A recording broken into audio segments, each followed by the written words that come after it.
You know, if there's one thing that movies and media have taught me, it's that it really sucks being a superhero. Invincible Season 1 is the newest hot thing on Amazon Prime. It's based on a comic book series of the same name created by Robert Kirkman, who also did The Walking Dead. The comic series has 144 issues and ran from 2003 and concluded in 2018. Now, to keep with the theme of the show, I've got this yellow background with the blue, to keep in the spirit of the superhero here. Despite it being an animated show, don't let that fool you. This is no Justice League or anything like that. This is a full-blown adult cartoon that has violence and gore. So the plot shows us a world full of superheroes, which there's a pretty close parallel to the DC universe here, where the superheroes are called the Guardians of the Globe. Yeah, they're not even shy to show us the parallel to the Justice League. You got your version of Wonder Woman, Batman, The Flash, etc. We even have their version of Superman, here called Omni-Man, played by J.K. Simmons. But the show actually follows Omni-Man's son, Mark Grayson, who didn't really come into his own with his superpowers until the age of 17, and now he's learning how to use those powers and become a superhero, which is gonna be a lot trickier than he first expected. And that's where I have to cut it off, because the ending of episode 1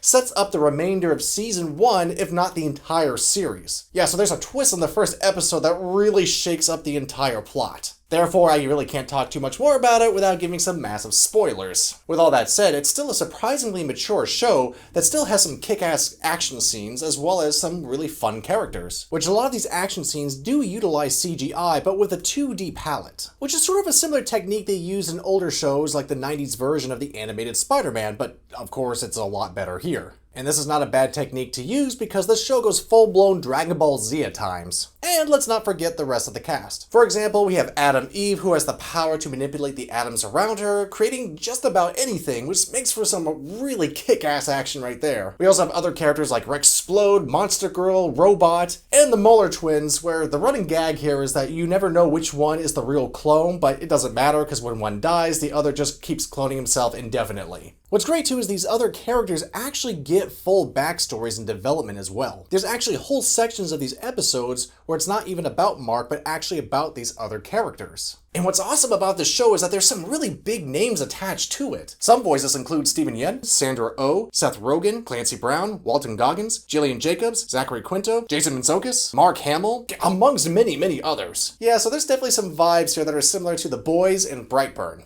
But one of the more interesting aspects of the show is the dynamic between the father and son. Especially with Mark growing into his own as a superhero, it's really fascinating watching their development. The one strike I do have against the show is that in this deluge of superhero content nowadays, the show really doesn't offer a heck of a lot that's new. Really, the one minor unique point of the show is Mark's perspective and how reality really does hit him hard later on in the season. The show does get very brutal on a very personal level. So overall, it's another great superhero show that's out there, and I honestly can't wait for season 2 because a lot is being set up for it. So Invincible season 1 gets my score of 3 stars. Guys, as always, thanks so much for watching. Have you all seen Invincible? And if not, what else have you been watching lately? Comment below, let me know, and of course, stay tuned right here if you all want to see more.